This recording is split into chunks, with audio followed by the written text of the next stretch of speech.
everybody. My name is Lindrell Downs, founder of Cybersecurity Divas. I have Spoo on the line here, and we're getting ready to start our interview. Hi, Spoo. How you doing? Hey everyone, I'm doing great and really excited to be talking to you today, Lindrell. Thank you for the invitation. Looking forward to collaborating with you with all the great things that you have planned with the Cybersecurity Divas community. All right, thank you. Well, let's start off here with our first question, okay? How long have you been in technology? For about a decade now, I Okay. actually started with my bachelor's degree in electronics and communication, much less technology focused, but still electrical engineering focused. And for master's, really is where I started my relationship with technology because my master's was a degree that was in technology. I studied computer engineering technology, which involved some courses in computer networking, some in information security, some in project management. So really that's where my journey with technology began. And since then, all my jobs have been in the information security space. Okay. So the interest didn't start in the technology for or information security. Did you want to go into electronics or what actually kind of geared you towards information technology, specifically security? Yeah, so I started my master's with the goal of studying electrical engineering, but soon after I took some courses in the first semester, I realized that didn't align with my future goals for what I wanted to do from a day-to-day work perspective, because I always knew I wanted to be in the corporate world and help clients and help solve issues. And the electrical courses that I was studying was more geared towards research and development and more laboratory type work, which I've enjoyed for as long as I did it. However, like I said, my goal was to do more client-facing problem solving as part of corporate world. So I moved my degree to computer engineering technology. And the reason I did that was because it was just so relevant to everything that was going on in the industry. Computer networking, the internet, security, all of those topics were super relevant with where the technology and the market was going as a total field. So I started that degree, and as part of that, I took a couple of information security courses. That's where I really delved into all the topics within cybersecurity. I researched a lot of news articles, looked into a lot of cyber breaches that had occurred up until that point, and all of that really intrigued me towards the space and wanting to know more and learn more within this cybersecurity field. Oh, okay, great. Did you have any mentor that played a big part of that? Absolutely. I'd say I had a godfather of sorts when I joined my first full-time position, cybersecurity consultant position with PwC. Jim Gwynn, one of the directors and managing directors there, were really my mentors in the sense of not just guiding me from a day-to-day basis, but being my cheerleader and my champion with all the other directors, getting me the visibility that I needed to grow in my career, and making sure that even though I was based in a certain market, I got more national level recognition for the things that I was doing. So he helped me shape my work products as well as market them. I've learned a lot just from watching him, but also his direct guidance has really helped me. Have there been any other women in cybersecurity that influenced you?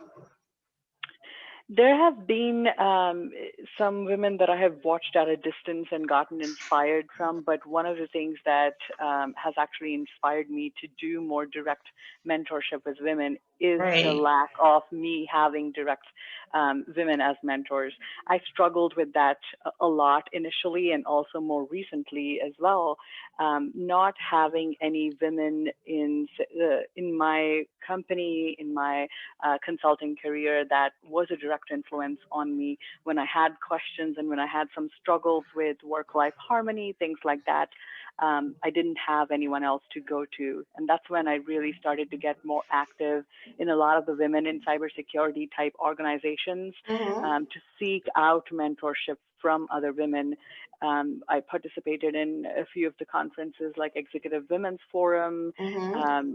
and other women in cybersecurity, women in technology type gatherings, Right. seeking out more of these women. And what I've learned is um, just getting to know that they also have gone through the same struggles really is a sense of comfort in itself, knowing that you're not by yourself and what you're facing, while challenging, is not unique to you, that there have been other women that have gone through the same challenges and have come out of those successfully. So knowing that they've gone through the same, and seeing light in the end of the tunnel, that there have been times when they've been very successful at what they do. Yes, so true. And that's one of our goals here with Cybersecurity Divas. What has been your greatest challenge in getting to the level you are now in your career? I think initially it was more of dealing with gender perceptional issues, and Mhm. also some inherent gender qualities. I'm sure you've heard there have been many studies and many talks about this, but women try to not oversell themselves, or in fact just even sell themselves, Right. because they don't want to come across as someone who is boastful, or is bragging about their achievements. And that is one thing that I learned very early on in my career. I noticed it as a very big difference between how my male peers were presenting themselves to the leadership versus how I was presenting myself. Mm-hmm. Even a simple question like, "Hey, how are you?"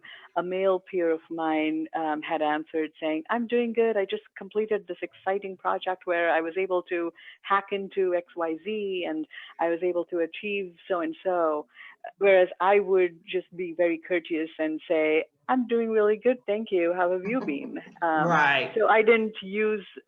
I noticed how even a simple "Hey, how are you?" was used by my male peer to sell himself to the leadership in terms of getting them visibility into what he was working on. So, what project was he on? What was he doing? And what were his achievements?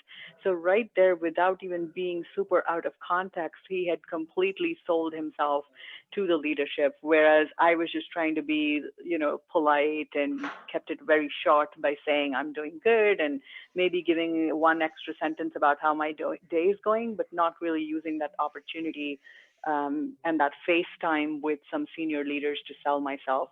So I had Right. struggled with that initially a lot because it didn't come very naturally to me to do that. I changed my perception towards looking into things like that, and consciously started to incorporate some of those techniques. Of course, Mm-hmm. using the right opportunities to do so, but that's one that I think I've really overcome now. I'm able to talk very confidently about my accomplishments without feeling like I'm, bragging or being boastful at all. Right, right. I do understand that. What would you tell other women who are trying to pursue this career in this male dominant specialty? What would you want to say to them? My personal advice to a lot of my female mentees has been to not try to get some sort of equality with men. I think that is the inherent challenge in us trying to achieve things, is because we're trying to be equal, and we're actually never going to be equal in my perception, in my perspective, because until the time that men are able to have babies of their own and get pregnant and deliver and breastfeed and do and have menstrual cycles, no, they're not going through the same challenges that we are going through. So So true. the playing field is not level. Right. In fact, if anything, I think we are far superior from purely from the perspective of how we're able to achieve a lot of the same things in spite of all these challenges. Very simple example between some of my male colleagues and myself. I had to go on 2 long maternity leaves because I had babies and needed the time off. I went through emergency C-sections and needed extended recovery time. So some of the male colleagues of mine that started around the same time as me and achieved the same promotions at the same time as me Mhm. sort of overtook me in that time period because they were able to Right. generate more metrics for themselves as part of their projects, were able to showcase more of their skills during that time Yeah. when I was taking the time to basically recover from my surgery. And also, after I came back, um, it took me time to fall back into the same routine because I was still breastfeeding. And it had its own challenges where I had to step out of work every now and then to feed a human baby. So it obviously was a higher priority than trying to stick to the computer or answer every email as soon as it hit the inbox. Right. So there are things like that which I feel will always exist for women, and that's why my advice has been to try and not be try to become equal, but more of learning how to excel in our own path in spite of all the things we go through. Okay, I love that. That's actually great advice. Um, what was the last book that you read? I've actually been reading a lot of parenting books, so it's completely out of context for cybersecurity, but believe Yeah. it or not, dealing with toddler tantrums right now, and I've been reading a lot of books on toddler behavioral challenges and how to deal with them, how to communicate with someone who's just now learning how to communicate, right? And Yeah, how yeah. to so yeah, I've been in that zone of trying to learn more and more. And it's funny because we take all these courses for whether it's security or technology or whatever our area is. We do degrees in them and we do courses and we do certifications. And yet, parenting, we just have no degree, no certifications, and no training whatsoever Yeah. on how to raise human beings, especially in this age and in this sort of I. society, Mm. how to raise really good human beings. Unfortunately, there's no training course or a path that'll just get you there. So I appreciate all the people that have written books in this area, and I'm trying to learn as much as possible. I'd say on the job type training where I'm facing with those challenges every day and getting myself to master some of them as I go. Yeah, I do understand. Maybe you can use some of those tricks of the trade of parenting in cybersecurity because some of it works. Oh yeah, communication challenges. I see a parallel with a lot of the folks that we speak with as well. Yeah, we're not talking to toddlers, but we are talking to folks very often that don't understand security, Yeah. and we need to speak the language of business to help them understand the risks, the cyber risks associated with their day-to-day business. So it still falls under the umbrella of communication challenges and knowing how to communicate in a way that is something that audiences can relate to. Yeah, I totally agree. What is your biggest concern about the state of cybersecurity or state of preventing cyber threats?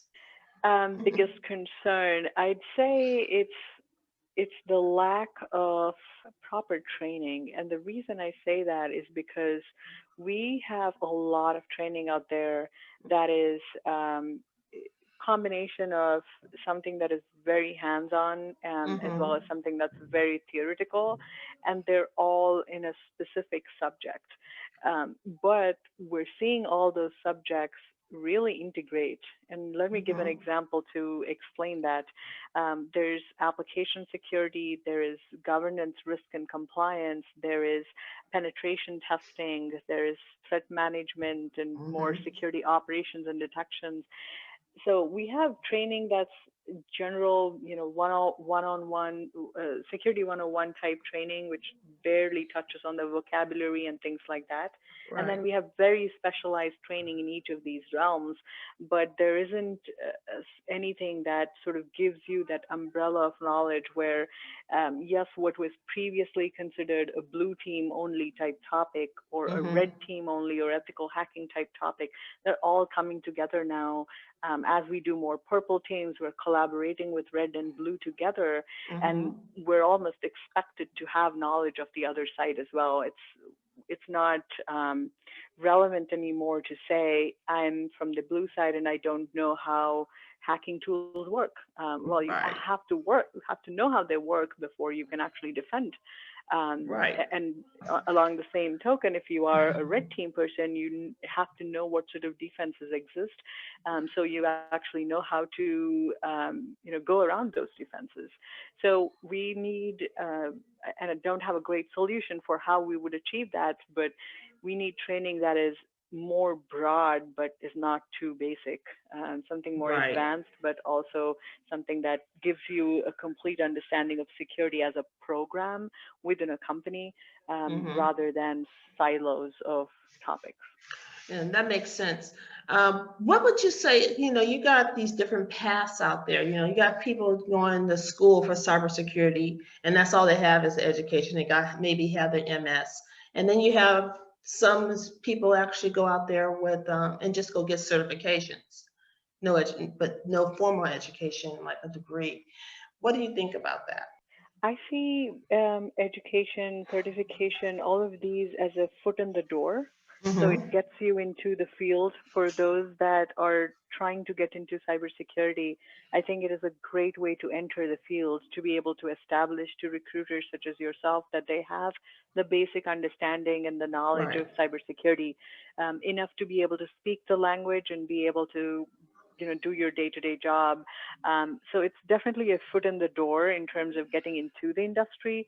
But Mm-hmm. really, once you are in the industry and if you want to advance, I see more of that coming down to your personal urge to learn and Mm-hmm. how much you're investing in yourself from your day-to-day learning rather than through a specific course or a certificate, right? I've seen many folks that have no certifications really be great at security.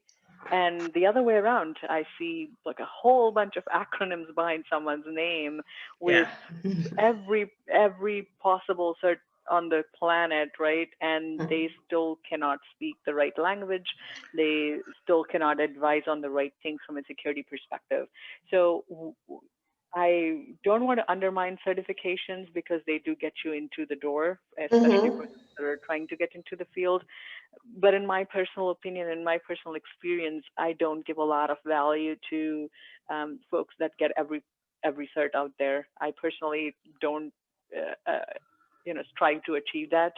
I find some of our certifications either very theoretical, and not necessarily translatable to the industry, which a lot of the certification bodies are now doing a great job of improving them, of course.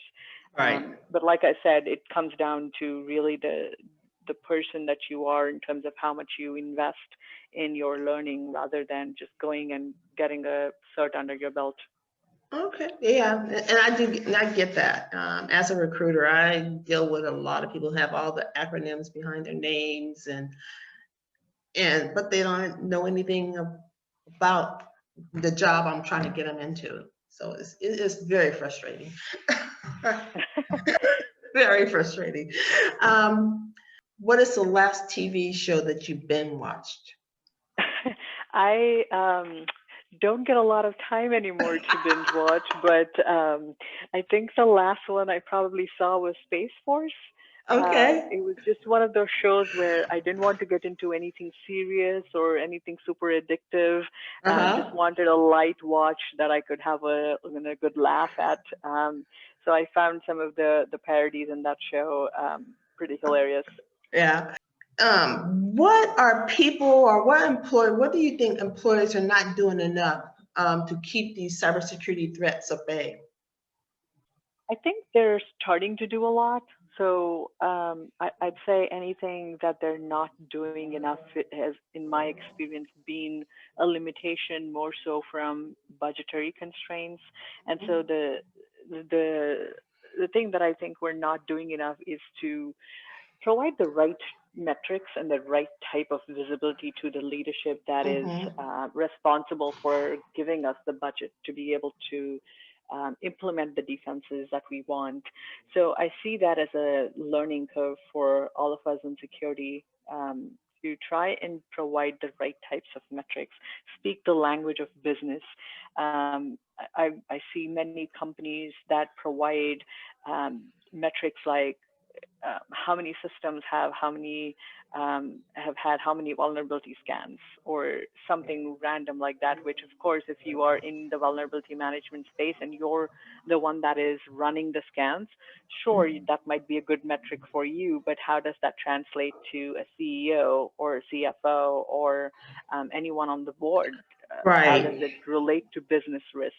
Are you prioritizing out of those metrics which ones apply to your high criticality systems, and then showing why a certain vulnerability needs to be looked at versus just providing a number that says X number of scans have been done and Y number of systems have been found to have vulnerabilities? Until you provide the context, it really will not be relatable to anybody, and you cannot expect to get any more budget than what's been assigned to you as a security program. So I think if we all did a better job at providing the right types of metrics and the right visibility to leadership, we'd probably be much more successful at getting bigger budgets for ourselves and then be able to actually implement all the things that we want to as security folks. Right. Yeah. And I agree with that. Where do you see the biggest opportunity to improve cybersecurity? I think, like I said, the biggest opportunity is for us to learn how to translate cyber risks into Mm-hmm. business risks and communicate that to our businesses. Okay. Project everything through the lens of how it impacts the business and what the impact is to the bottom line. And that, I believe, is our biggest opportunity. Okay. Well, Spoo, I actually appreciate you taking your time out of your day to actually do this interview and being a diva like yourself. Cybersecurity diva is a woman that is driven, that's inspirational, who is a visionary and has taken action in security. And that's what you are, Spoo. And thank you. Thank you so much, Chandra. I'm really honored and excited. Thank you for the nomination and looking forward to collaborating with you.